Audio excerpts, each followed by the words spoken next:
Louvado seja o nome do Senhor, que a graça e a paz do Senhor esteja sobre a vida da igreja, esteja sobre a vida de quem está assistindo esta aula, ou melhor, terça-feira quinzenal aqui na igreja. Nós estamos começando hoje, dia 5 de maio, e nós estamos iniciando o nosso estudo bíblico. E glória a Deus, porque boa parte da igreja veio para aprender aquilo que Deus tem nos ensinar através da matéria de hoje.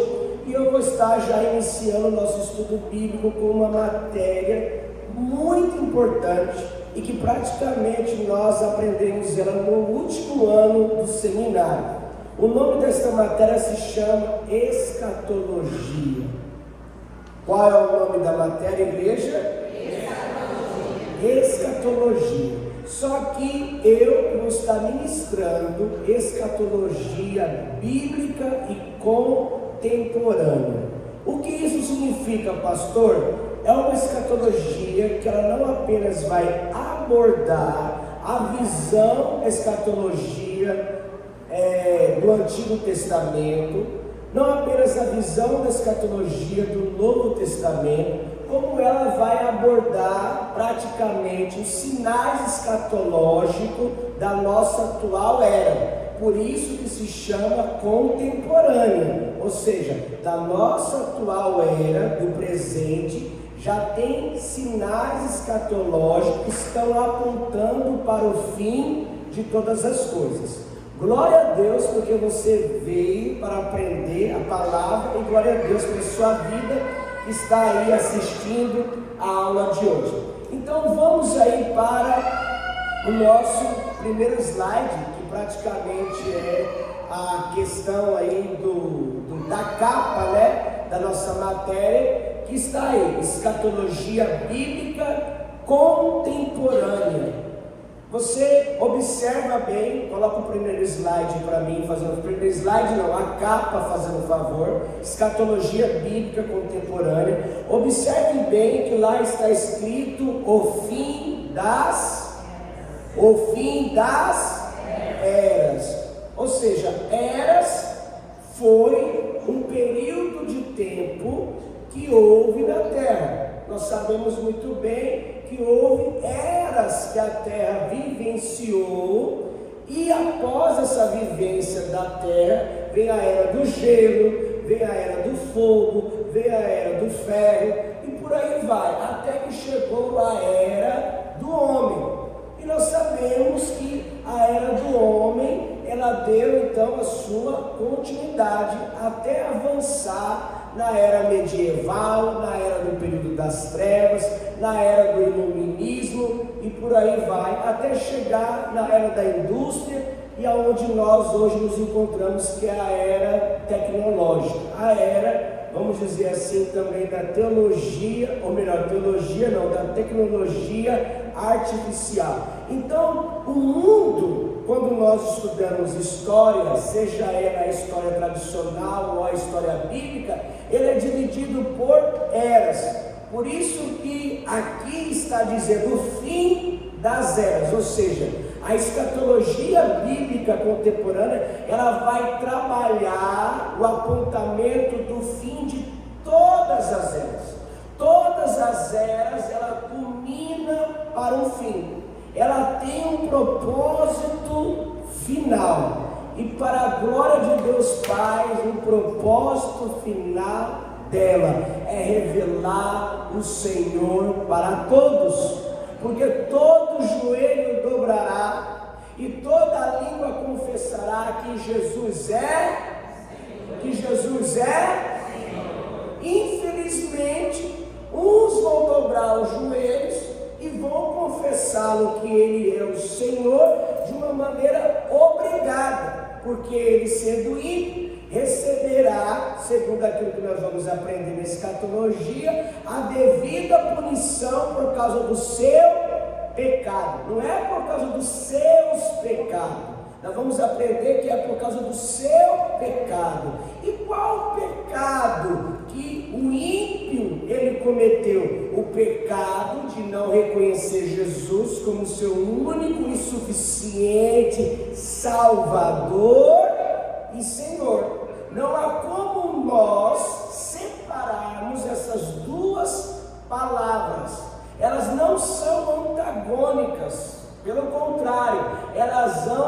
unidas. Jesus, ele não pode ser apenas o seu Salvador. Jesus, ele deve ser também o nosso Senhor. O que Paulo disse? Não vivo mais eu, mas agora Cristo vive em mim. Diga comigo, não vivo mais eu, mas agora Cristo vive em mim. Então nós vamos aprender aí, segundo o estudo, que a palavra escatologia, ela não se originou no hebraico.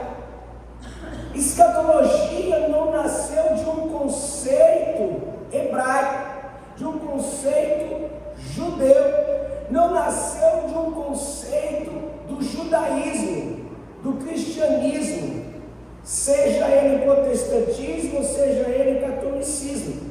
Ela é uma palavra que advém, ela é antes disso. Então nós aprendemos que a palavra escatologia foi criada pelos gregos, cujo nome é eschatos,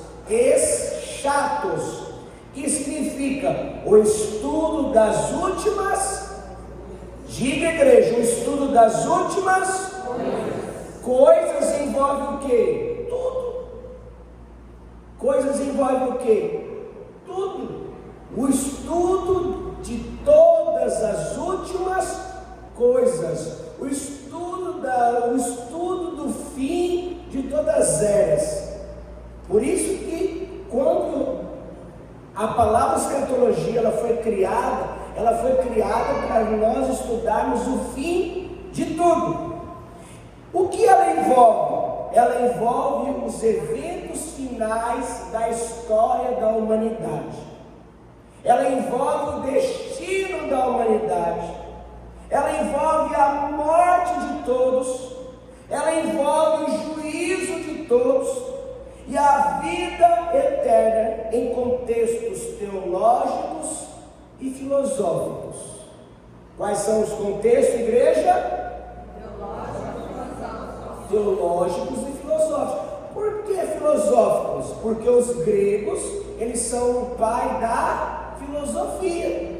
Os gregos que começaram a ter um entendimento filosófico das coisas e entender que o homem é mais do que a matéria, que o homem ele tem uma psique que nós chamamos de razão, e a psique os gregos dizem que é a alma que está dentro da matéria. Então por isso que é um conceito que não é abstrato, não é um conceito que é fácil de se explicar de uma maneira simplória, mas é um contexto filosófico, teológico, que eu e você, se não sentarmos para aprender, é um conceito ignorado por muitos. Então, o que nós aprendemos no próximo slide? Preste atenção. A escatologia na Grécia Antiga não se referia ao fim do mundo apocalíptico, como nas tradições abraâmicas e orientais, mas sim ao destino final da alma após a morte e a natureza cíclica do tempo. Como assim, pastor? O pastor agora vai explicar no próximo slide. Olha o que a gente aprende. A escatologia padrão da mitologia grega se dava da seguinte maneira: ao morrer, você descia ao Hades, a escuridão, para lamentar incessantemente os fragmentos de memória que se desvaneciam. Se você fosse muito mau, poderia ser enviado para um tormento sádico e divertido no Tártaro. Ou seja, a escatologia, o pensamento filosófico deles é: toda alma que morrer, ela vai para o Hades, como se fosse um purgatório. Para que serve o purgatório? Para purificar aquela alma, segundo a tradição católica. Segundo a tradição católica, não é segundo a Bíblia. Ou seja, a filosofia filosofia, ou melhor, a escatologia grega trabalha isso. A alma morre e ia para o Hades. E lá ela ia ser o quê? Purgada. Mas esse purgar não era purgar para ser salvo, era purgar no sentido de saber se ela merecia o paraíso ou merecia o Tártaro. O Tártaro nós podemos dizer, segundo, vamos dizer assim, uma conjectura, não é segundo a Bíblia, conjectura, o inferno. O que é conjectura, pastor? Conjectura se dá da seguinte maneira: você pega o texto bíblico, aqui nós estamos sentados como se estivéssemos no seminário.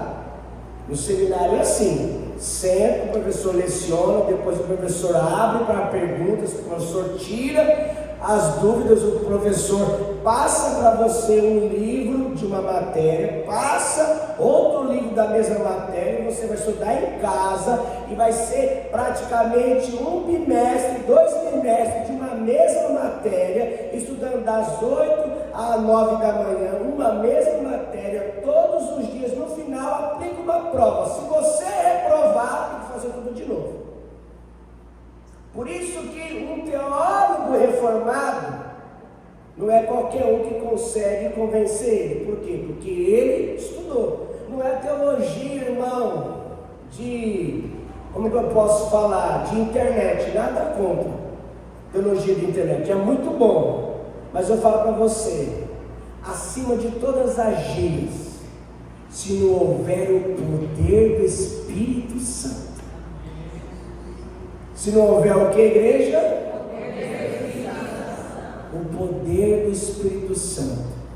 Se não houver a unção de Deus, o revestir de autoridade sobre a vida daquele teólogo, sobre a vida daquele irmão que tem apenas o ensino médio, que tem o ensino fundamental, que é analfabeto, aquele irmão que ele não sabe se expressar da maneira que o fulano do ciclano se expressa, mas ele é cheio de Deus, ele é cheio de unção, ele é cheio de autoridade, e quando ele chega, aquele Pedro que era iletrado se torna um homem ganhador de almas. Por quê? Porque o reino é manifesto através de autoridade e poder, não é manifesto através de teologia. Teologia é bom, a gente tem o conhecimento teológico, mas a gente nunca podemos negligenciar uma vida de oração. Diga comigo: eu não posso negligenciar uma vida de oração. Então nós aprendemos que a alma que fazia o errado ia para o Tártaro. Ou melhor, a alma que fez errado durante a época que estava aqui na matéria ia para o Tártaro. Agora a alma que fez o certo, porque ela, vamos dizer assim, quis viver uma ética íntegra e honesta, ela é enviada para onde, pastor? Para o campo de Elísios. E lá é uma espécie de paraíso.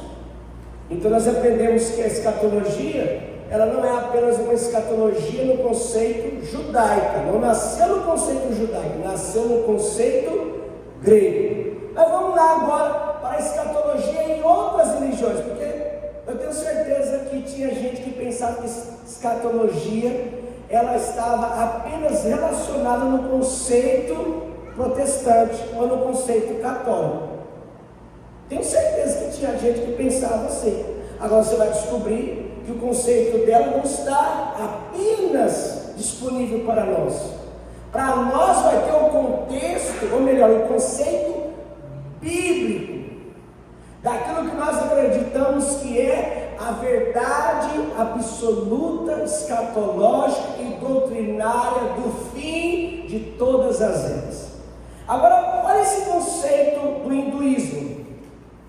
O hinduísmo é uma das religiões mais antigas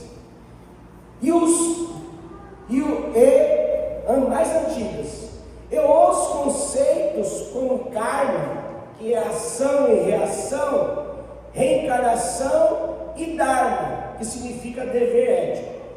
As profecias tradicionais dos hindus, tal como suas descritas, tal como são descritas nos Puranas e em vários outros textos hindus, dizem que o mundo deverá cair no caos e degradação. Ou seja, a escatologia do hinduísmo, aí você pensa assim, mas pastor, o que é o hinduísmo? Hinduísmo é uma das religiões mais antigas e complexas que existe. Ela é mais antiga do que o judaísmo.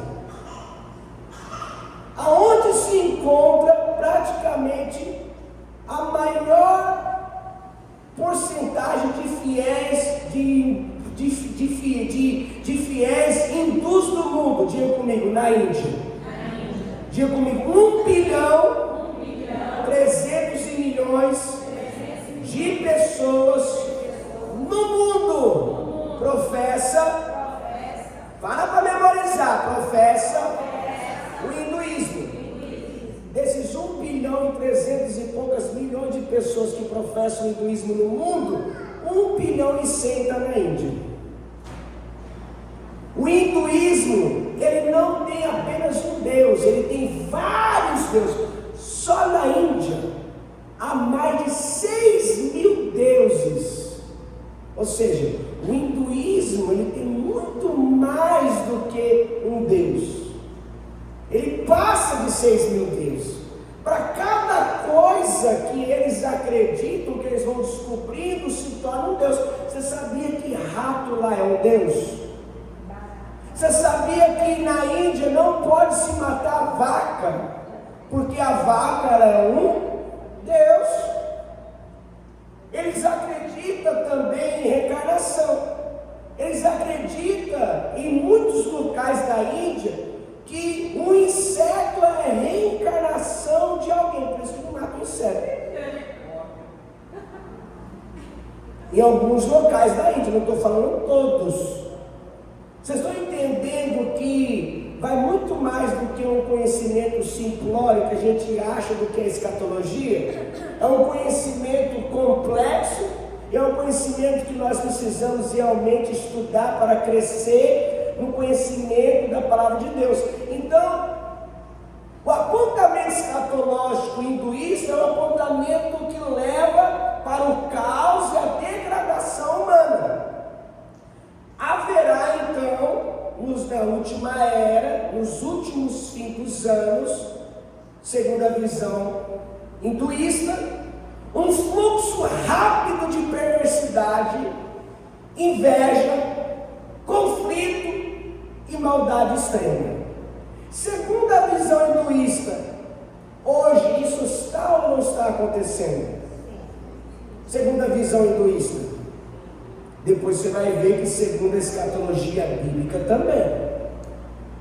Agora, como será o fim segundo a escatologia hinduísta?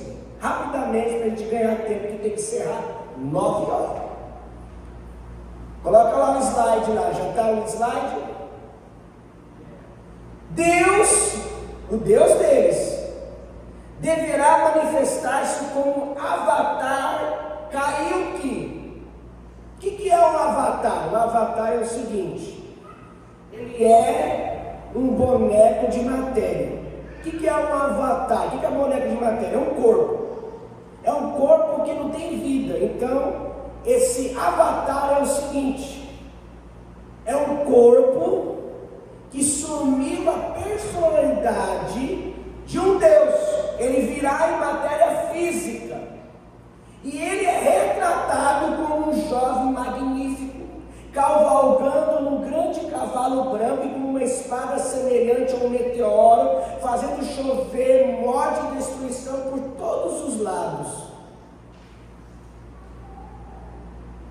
Incrível, né? Parece com alguém que nós lemos lá em Apocalipse, não parece? Parece ou não parece? Parece ou não parece? A sua vinda restabelecerá a justiça na terra e a volta de uma era de pureza e inocência.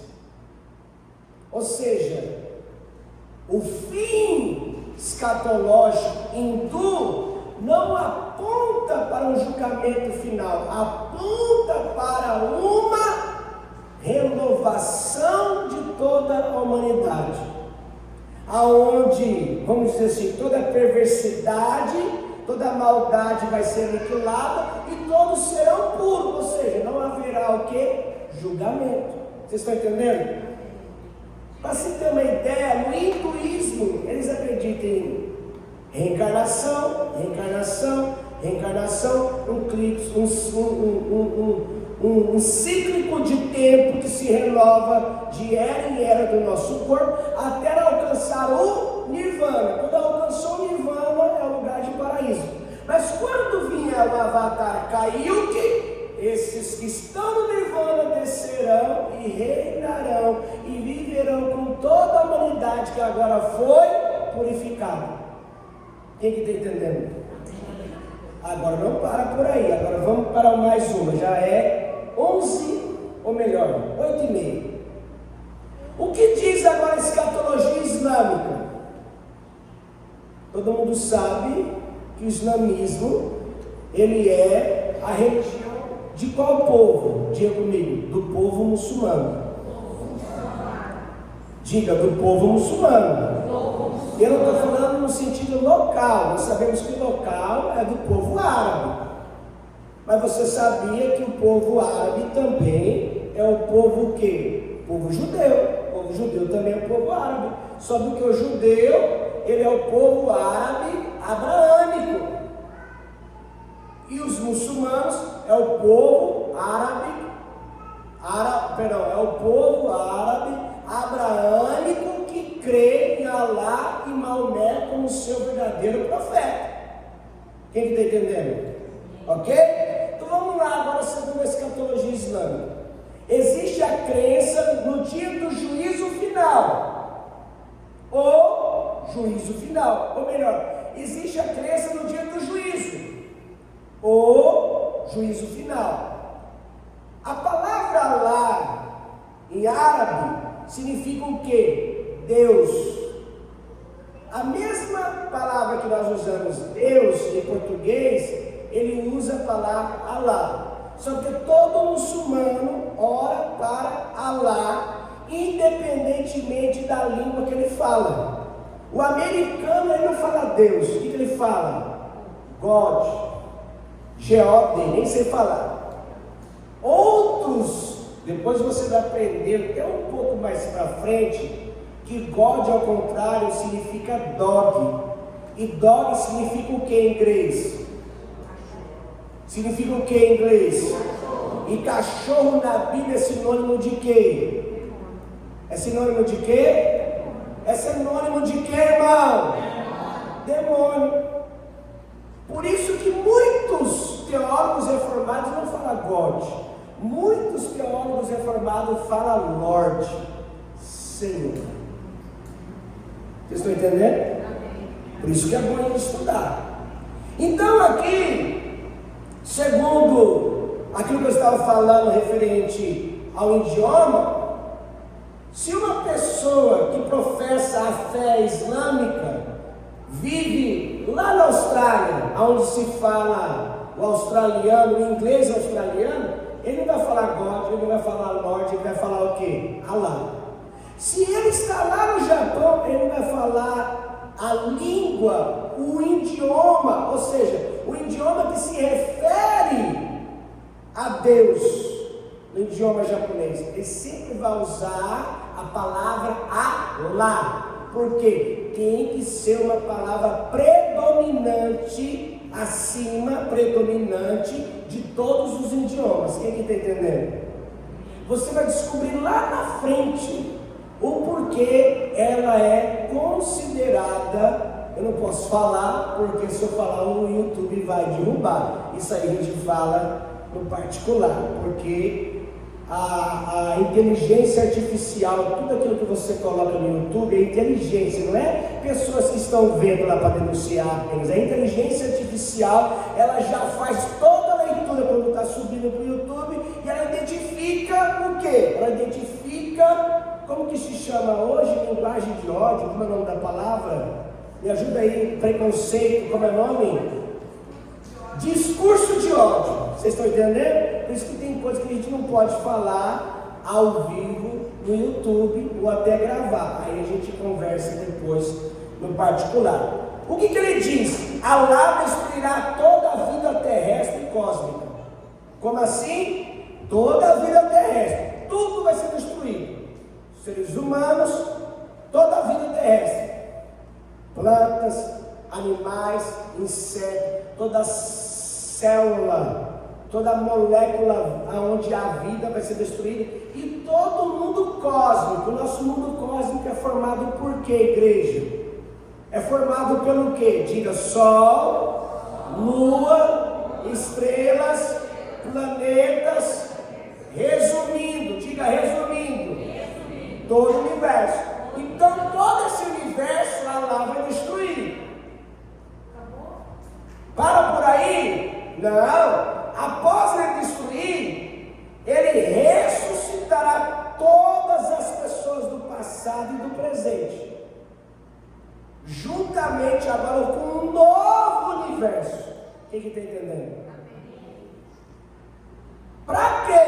Para manifestar o julgamento final. Cada indivíduo será julgado por suas ações na terra. O destino será o Jannah, que é o paraíso, ou Jahannam, que é o inferno.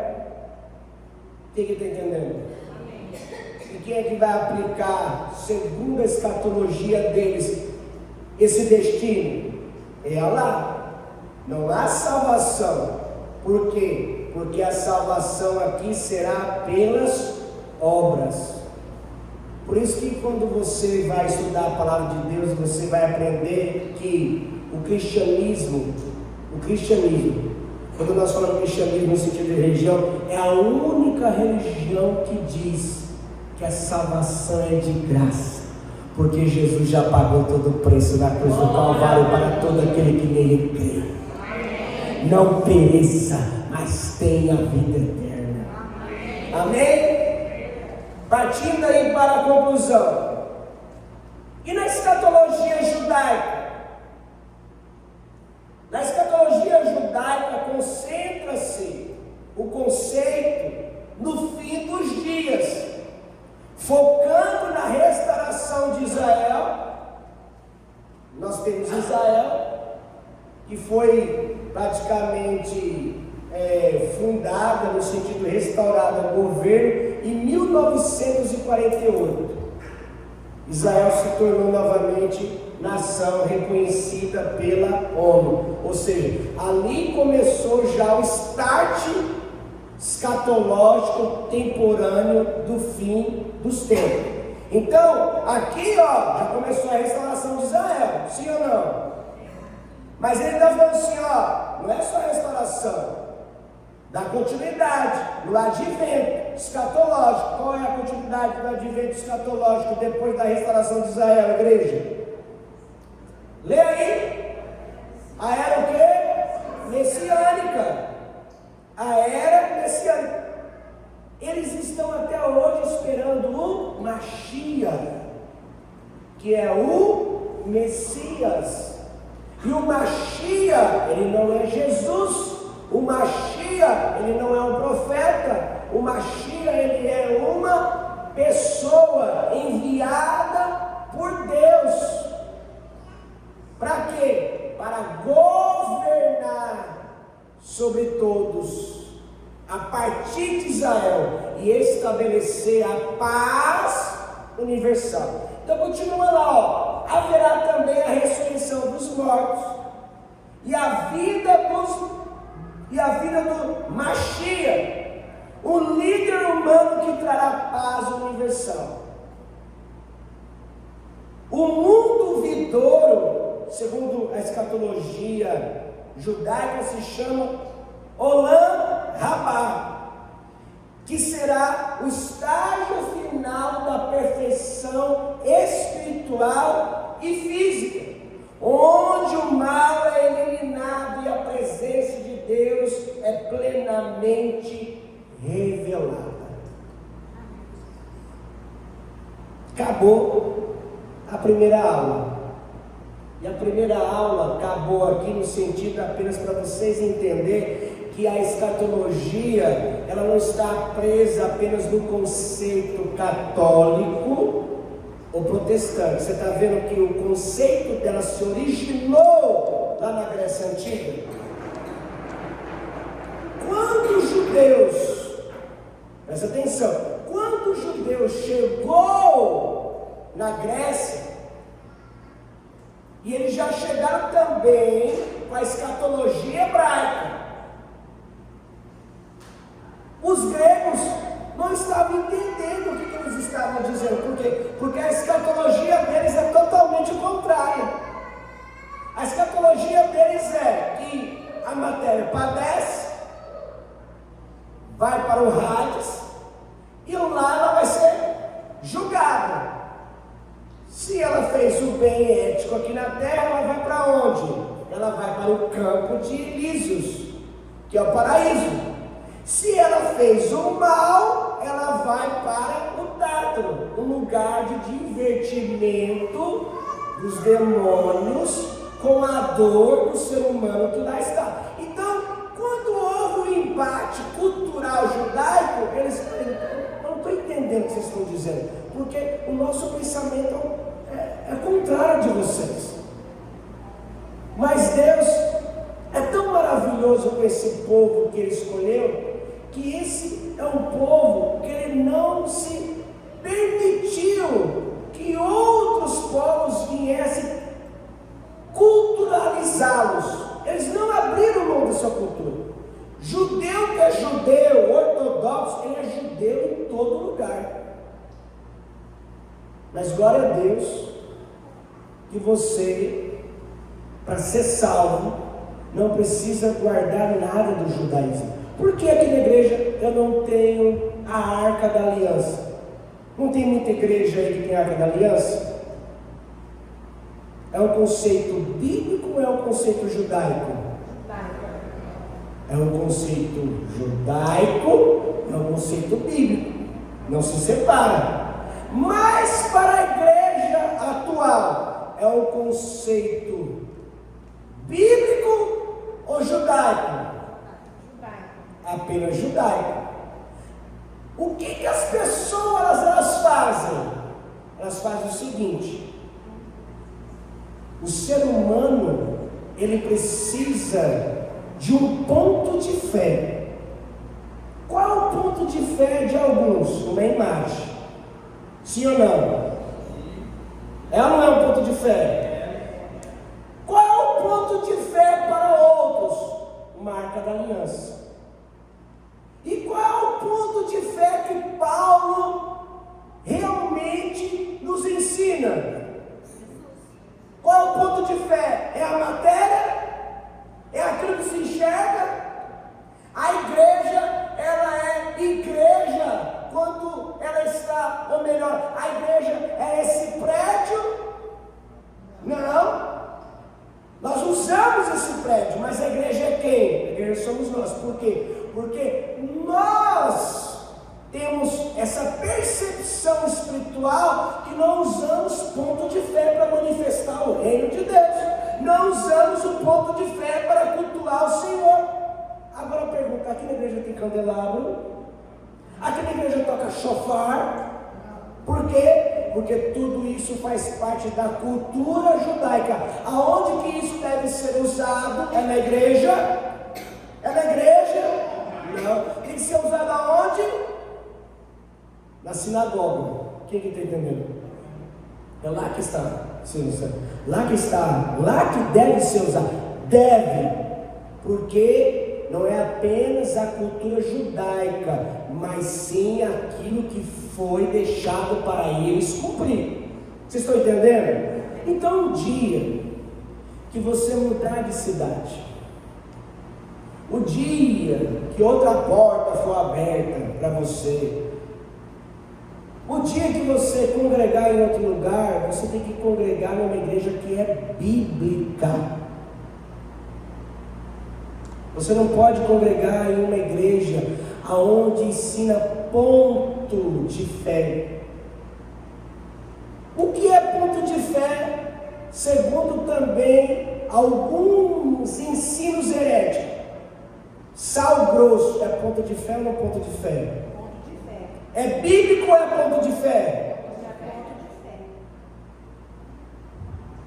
A rosa branca que leva para casa e coloca em cima da geladeira para absorver toda a maldade que tem na casa, é ponto de fé ou é Bíblia? Ponto de fé. Ponto de fé. O sabonete sagrado para você tomar banho com ele e se purificar de todo o mal, é ponto de fé ou é Bíblia? Ponto de fé. Ponto de fé. Aguarde o juízo. O tocar do chofar para você sentir a glória do Senhor, aleluia. É ponto de fé ou é Bíblia? Diga comigo, a minha fé tem que estar alicerçada na Bíblia. Mas não parou por aí. Eu tenho 15 minutos e agora vai ser a cereja do bolo. Quem quer aqui a cereja do bolo? Amém. Vamos para a cereja do bolo? Coloca para nós aí, Val. Próximo slide. Lembra que o pastor não gosta assim de estudar. Primeira menção escatológica da Bíblia. Aonde que está? Em Gênesis? Hebreus? Está onde, igreja? Está onde, igreja? Vamos lá já para a leitura. Abra sua Bíblia aí, seu crente que está assistindo essa aula, você que não veio na igreja. Capítulo 12, versículo 1 ao 13. Gente, teve irmão que não veio porque está trabalhando. Teve irmão que falou assim: pastor, eu não vou poder ir porque eu vou sair do meu trabalho 8h20, eu vou chegar na igreja 8h40. Eu falei assim: então nem vem, irmão, vai para casa descansar, porque quinta-feira está na conta a aula. Mas daqui até 2 terça-feiras não vai ter trabalho que você vai ficar fazendo hora extra que vai impedir de você estar presencial. Quem crê, diga amém. Amém. Irmão, essas aulas vão ser tão poderosas. As pessoas vão querer tanto conhecimento. Não estou falando apenas conhecimento escatológico. Essa igreja aqui vai ficar pequena. Amém. Você vai falar assim para as pessoas do seu trabalho. Você vai falar assim para os seus amigos: vamos lá na igreja, porque o pastor, porque o professor está ensinando Bíblia.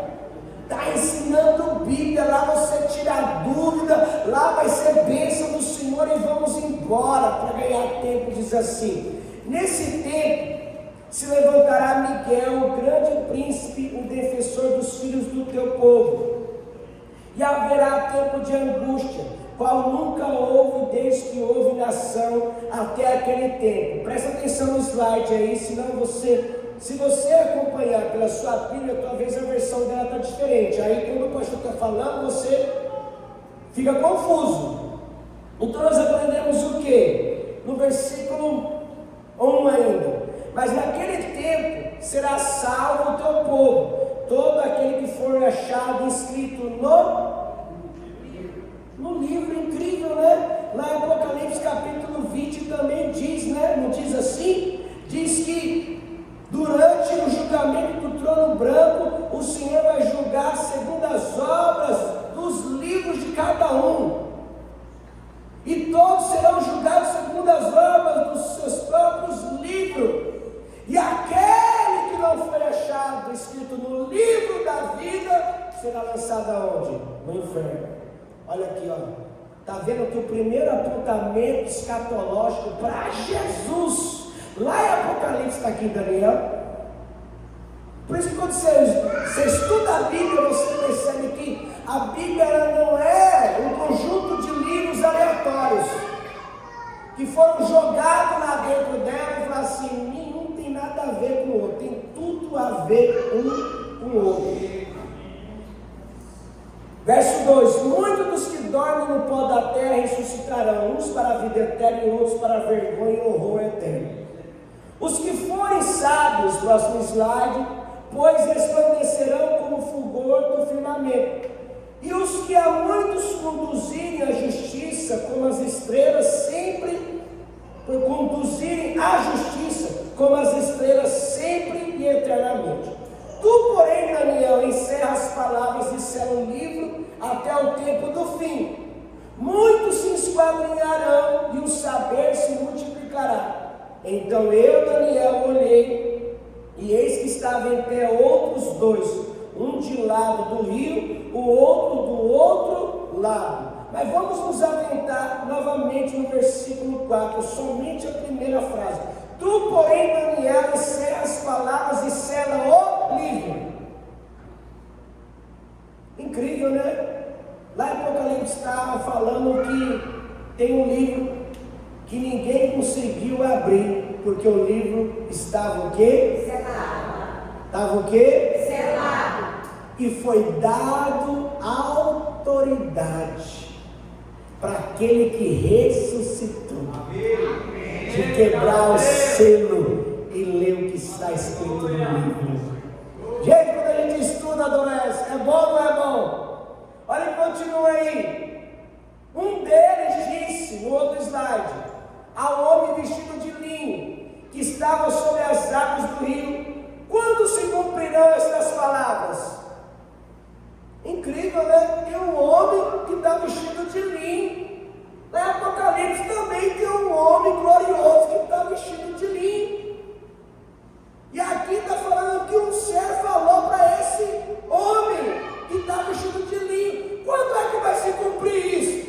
Está vendo que é um ser falando para Jesus? Quando é que vai se cumprir isso? Você está vendo que é um apontamento escatológico? Aí ele fala assim, ó: ouvi um homem vestido de linho. Quem ouviu? Diga comigo, quem ouviu? Daniel, que estava sobre as águas do rio. Quando levantou a mão direita e a esquerda ao céu e jurou, por aquele que vive eternamente, que isso seria depois de um tempo, 2 tempos e metade de um tempo. E quando se acabar a destruição do poder do povo santo, estas coisas todas se cumprirão. Continua, próximo slide. Eu ouvi, porém não entendi. Eu ouvi, porém não entendi. Então eu disse, meu Senhor, qual será o fim destas coisas? Ele respondeu, vai, Daniel, porque estas palavras estão encerradas e seladas até o fim do tempo. Agora a pergunta é: as palavras foram concluídas e seladas para Daniel receber revelação, ou para João na ilha de Patmos receber a revelação que Jesus deu a ele? Foi a Daniel ou foi a João? Foi a João. Então, continua: muitos serão purificados, embranquecidos. Deixa eu ver aqui. Aonde que está embranquecidos aqui? Volta lá fazendo favor. Volta lá fazendo favor. Aí. Embranquecidos, é que aqui está faltando no meu E. Embranquecidos e provados. Mas os perversos procederão perversamente, e nenhum deles entenderá, mas os sábios entenderão. Depois do tempo em que o sacrifício diário for tirado, presta atenção agora como é importante esse versículo. Depois do tempo em que o sacrifício diário for tirado, a pergunta é: no tempo de Daniel havia ou não havia o templo? Havia ou não havia o templo? O sacrifício era ou não era diário? Pergunta, pastor. Pergunta para você aprender, pastor. Quando é que o sacrifício parou? Quando Jesus veio. Não. O sacrifício parou em 70 na diáspora judaica, quando os romanos tacaram fogo em Jerusalém e destruíram o templo. Ou seja, o sacrifício parou. Aqui está falando, ó. Agora o sacrifício parou, agora já está o quê? No começo do fim. Sabe que o começo do fim, segundo os nossos olhos, a gente acha que é amanhã, que é semana que vem, que é daqui 10 anos.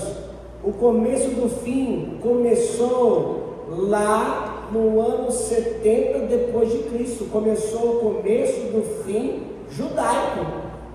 O nosso começo do fim começou quando Jesus veio. Quando zerou a cronologia não foi zerada em 33 depois de Cristo, foi gerada quando Jesus nasceu, zerou a cronologia. Aí começou agora o fim dessa era. Qual é a era? A era da igreja. Quando fala fim da era da igreja, é o início da igreja, desenvolvimento da igreja e o fim dela. Quem que está entendendo? Continua, olha que interessante. E posta a abominação desoladora. E posta, o que aconteceu? Aconteceu que o sacrifício parou, agora a abominação desoladora assumiu. Você vai ver, que nós vamos ver aqui na Bíblia, quem é a abominação desoladora que vai assumir. Não assumiu ainda, vai assumir. Continua lá. Haverá ainda 1290 dias. Bem-aventurado que espera e chega até 1335 dias. Tu, porém, segue o teu caminho até o fim, pois descansarás, e ao fim dos dias te levantarás para receber a tua herança. Quando é que ele vai se levantar? Diga comigo, na ressurreição. Na ressurreição. Agora vamos voltar aqui para o versículo 12. Bem-aventurado que espera e chega até 1335 dias. 1335 dias equivale a quantos anos e quantos dias? Diga comigo, 3 anos e meio. 3 anos e meio. Lembra que ele falou? Volta lá agora no slide passado, fazendo um favor. Slide passado. Mais um slide passado. Versículo 7. Diz assim: Ouvi um homem vestido de linho que estava sobre as águas do rio, quando levantou a mão direita e a esquerda ao céu e jurou, por aquele que vive eternamente, que isso seria depois de um tempo. Agora ele fala, qual é o tempo? 2 tempos e metade de um tempo. 2 tempos. O que é 2 tempos? 2 tempos é? 2 anos. Não, 2 tempos é? 2 tempos é 3 anos e meio. Mais 3 anos e meio, metade de um tempo. Qual é a metade de um tempo? 3 anos e meio. Então, para onde que Daniel está apontando? Ele está apontando o quê? Ele está apontando, haverá 3 anos e meio de paz, e haverá depois 3 anos e meio de grande tribulação. Agora, quem aqui deseja encerrar essa aula de uma maneira onde nós vamos aprender um pouco mais? Quem que deseja? Agora vamos dar para o sermão profético. Primeira menção escatológica bíblica no Novo Testamento. Abra sua Bíblia no último slide. E depois eu vou continuar aqui na Bíblia do meu amigo Cauã. Mateus capítulo 24. Mateus capítulo 24. Versículo 1 em diante.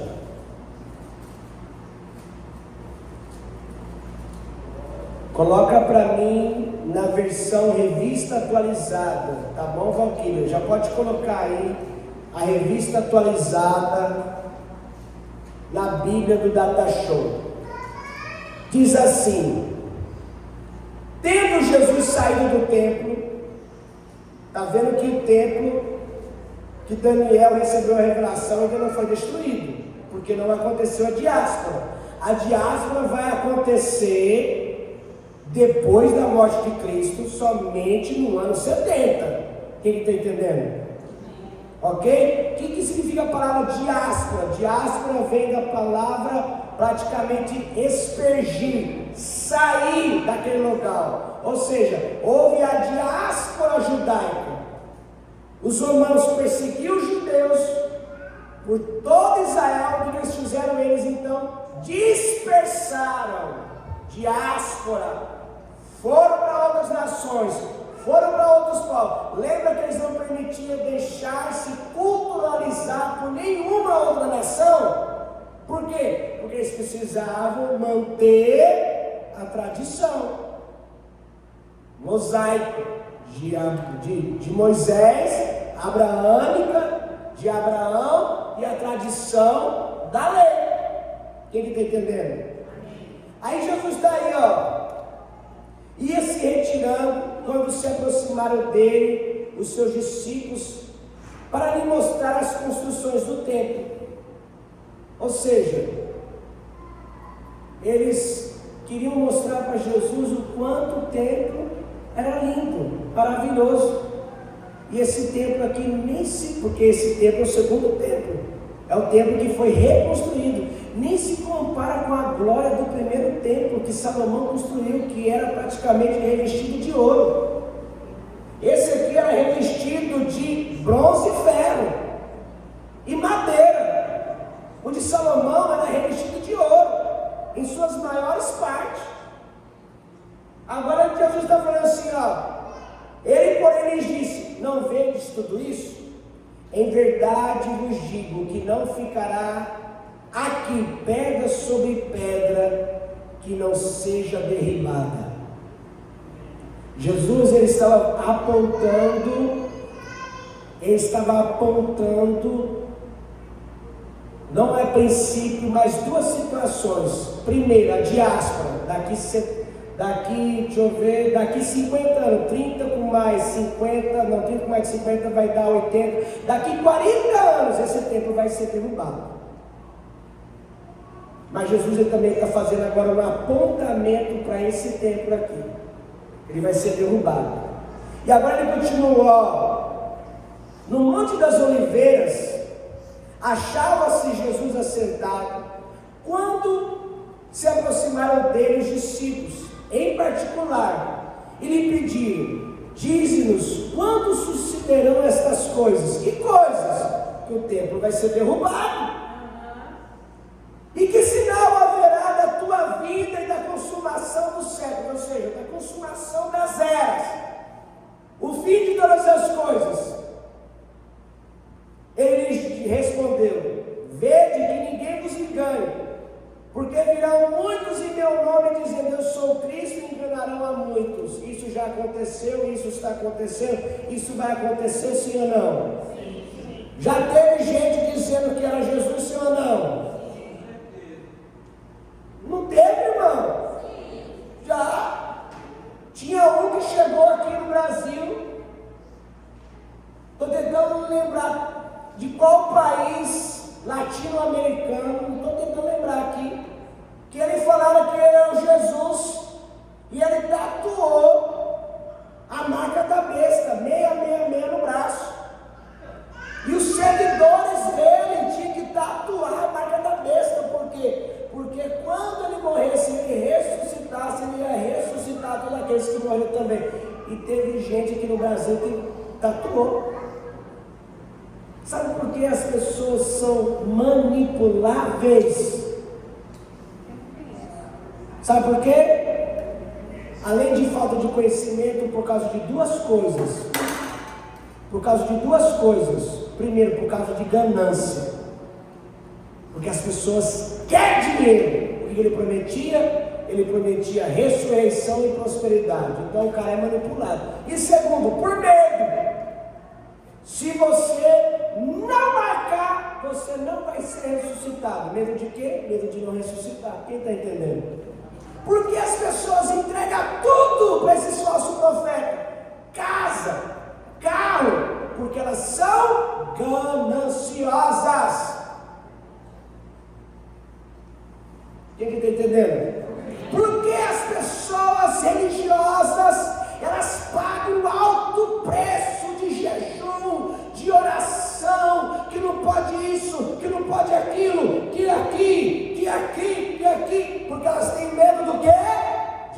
inferno. E Jesus não te libertou para você ter medo. Jesus te libertou para você viver uma vida e vida em abundância. Mas como o pastor ensinou aqui, não pode haver os extremos. Não é porque eu não sou religioso que eu vou deixar de orar. Não é porque eu sou livre que eu vou viver uma vida libertina. Quem aqui está entendendo? Amém. Vamos partir aí para o encerramento que já deu 9:05. Misericórdia. Rapidamente. A maioria aqui que vai decidir. Vocês querem encerrar isso aqui ou vocês querem que o pastor encerre aqui agora? Mais um pouquinho. Pode ser só mais um pouquinho? Eu preciso ir, pastor. Mais um pouquinho. Você precisa ir? Eu preciso pegar minha mãe lá no Mentira. Então você vai na bênção. Está na bênção. Pode ir, depois você recebe lá no final da aula. Quem me dá 5 minutos aqui? Levanta a mão, deixa eu ver. 5, 10, 15, 20, 25, 30, 35. Gostou dessa pegadinha, né? Vamos lá, vamos embora, pastor, vai falar demais. Vede que ninguém vos engane, porque virão muitos em meu nome, dizendo, eu sou o Cristo, e enganarão a muitos. Versículo 6. E certamente ouvireis falar de guerras e rumores de guerra. Vede, não vos assusteis, porque é necessário assim acontecer, mas ainda não é o fim. Já houve a Primeira Guerra Mundial, sim ou não? Já houve a Segunda Guerra Mundial, sim ou não? Já houve tantos genocídios nesse mundo, sim ou não? Chegou o fim? Diga, chegou o fim? Não. E ele continua. Porquanto se levantará nação contra nação, reino contra reino, e haverá fome e terremotos em vários lugares. Há fome na terra, sim ou não? Há terremotos hoje em dia demasiadamente desproporcional, de uma maneira numérica na terra, sim ou não? Sim. Porém, tudo isto é o princípio das dores. O que significa o princípio das dores? Quando uma mulher está para dar quando uma mulher está para dar a luz, pelo parto normal, não começa os princípios das dores que como é? É porque eu não sou mulher. Aí eu pergunto, aquilo ali dói ou não dói? Dói demais. E na hora que vai nascer, dói ou não dói? Só Jesus. Ainda bem que Deus não fez o homem para dar a luz, senão a gente não estava aqui, a gente já tinha morrido. Eu digo, que o homem já morre com uma gripe, imagina, para dar a luz. Então ele continua. Ou melhor, a gente entende que tudo que a terra hoje está vivendo, tornado. E quando você vai estudar tornados e terremotos, você vai aprender que no século passado não havia essa quantidade que tem. No século retrasado não havia a quantidade que tem. Hoje, a quantidade que tem é assustadora, segundo os cientistas. E eles dizem, está tudo vivendo em anomalia, não está normal. Por quê? Porque a Terra já está o quê? No princípio das dores. Ela já está sabendo que ela vai ser purificada, purgada pelo fogo que um dia virá do céu para renovar toda ela. Porque a Bíblia fala que a nova Jerusalém descerá e com ela virá o novo céu e uma nova terra. Não é que vai vir uma nova terra, essa terra aqui vai ser o quê? Purgada, renovada, transformada. Por isso que a terra está o quê? Tendo o quê? Contração. É contração a palavra, né? Então vamos lá então, ó. Então sereis atribulados e vos matarão. Tem ou não tem matado cristão em tanto lugar do mundo? Sim ou não? Sim. Continua, sereis odiados de todas as nações por causa do meu? Por causa do meu? Nesse tempo muitos hão de se escandalizar, trair e odiar uns aos outros. Levantar-se-ão muitos falsos profetas e enganarão a muitos. e por se multiplicar a iniquidade, o amor se esfriará de quase todos. Aquele, porém, que perseverar até o fim será, e será pregado este evangelho do reino por todo o mundo, para testemunho a todas as nações. Então virá o fim. Mas não acabou, agora começa o fim, ó. Então virá o fim. Aí ele vai falar assim: como que se dará o fim? Aí ele continua: quando, pois, virdes o abominável da desolação. Lembra que lá em Daniel está falando que o abominável da desolação ele vai ser posto. Agora está o quê? No fim de tudo, quem virá? O abominável da desolação. Quem é o abominável da desolação? Diga comigo: o anticristo. Aí ele fala, ó, do que falou o profeta Daniel. Opa! No lugar santo. Quem lê, entenda. Aí você fica assim, no lugar santo. Mas que lugar que é santo que é esse? Meu irmão, quando você, pastora é a única aqui contemplada de glória e majestade, no sentido que foi lá em Jerusalém e tocou no muro de lamentações. Meu irmão, sabe aquele muro de lamentações? Ele está próximo ao Domo da Rocha. Sim. Sabe qual é o Domo da Rocha? Domo da Rocha é a mesquita muçulmana. Sabe aonde foi construído o Domo da Rocha?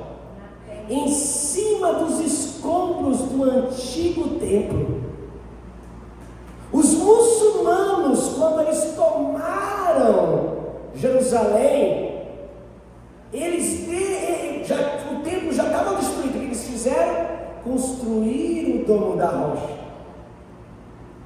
Sabe quando é que começará o fim? Quando começar a desconstruir o Domo da Rocha para construir o templo. E ele já tem o dinheiro de todo o templo. Ele já tem todo o projeto do templo. Sabe por que ainda não foi construído? Porque ainda não chegou ao fim. Vocês estão entendendo? Aonde é que o anticristo vai entrar? Aqui está falando, ó. No santo lugar. Aonde que é o santo lugar? Lá no templo. E a Bíblia fala que há o santo lugar, o santíssimo lugar e o átrio. Quem está entendendo? Amém. No santo lugar ficava quem? Diga comigo. Diga comigo, o sumo sacerdote, o sacerdote e os levitas. Sumo sacerdote, o principal dos sacerdotes, sacerdote e os levitas. E o povo ficava onde? Diga comigo, no átrio. Quando o templo for construído, depois que o Domo da Rocha foi derribado, aonde o anticristo ele vai entrar? Diga comigo, no santo lugar. É porque ele vai entrar no santo lugar? Quando você vai lá em 1 Tessalonicenses, quando você vai lá nas cartas paulinas, quando você vai lá em Hebreus, você vai descobrir o que ele vai fazer no santo lugar. Sabe o que ele vai fazer no santo lugar? Ele vai pegar um porco e ele vai profanar, ele vai blasfemar aquele altar que os judeus levantaram para adorar o Deus vivo. Porco. E a partir o porco representa o quê? Diga comigo. O porco representa... Diga mais uma vez, o porco representa a podridão do pecado, a iniquidade humana. Então o que ele vai fazer? Ele vai sangrar, ele vai blasfemar contra o Senhor. E sabe o que diz aí em Tessalonicenses? Que ele então puxará a glória para ele, exigirá que a glória seja dada a ele. E lá em Tessalonicenses diz que então virá o anjo do Senhor, o tocará e ele morrerá na hora. Jesus. Mas sabe o que vai acontecer com ele, Paulo? Você acha que ele vai direto para o inferno? Não, ele morre e depois ele volta. Por isso que tem que estudar escatologia. Encerrando, a gente embora. Já passou de 5 minutos. Diz assim, ó. 16. Então os que estiverem na Judéia, fujam para os seus montes. Quem estiver sobre o eirado, não desça a tirar de casa coisa alguma.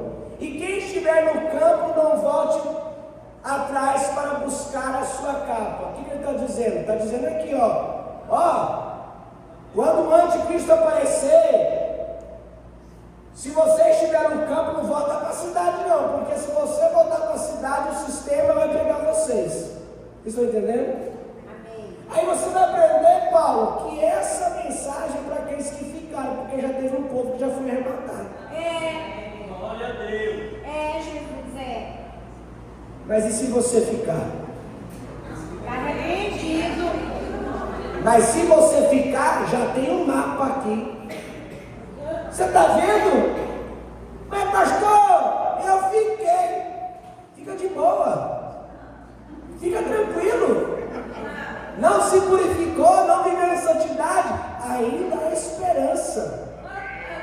Você vai ser salvo, mas vai custar, Eu não vou ficar nessa aí, não. Eu vou subir primeiro. Essa no segundo eu não quero.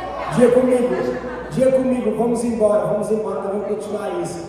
Dia comigo, você que está assistindo. Na segunda chamada, eu não vou, porque eu já terei ido na primeira. Diga, na primeira chamada. Deus abençoe você, Deus abençoe essa casa, Deus abençoe você, igreja. Muito obrigado. E não se esqueça, não tenha medo. Tem o que, igreja? Vamos colocar em pé, vamos orar.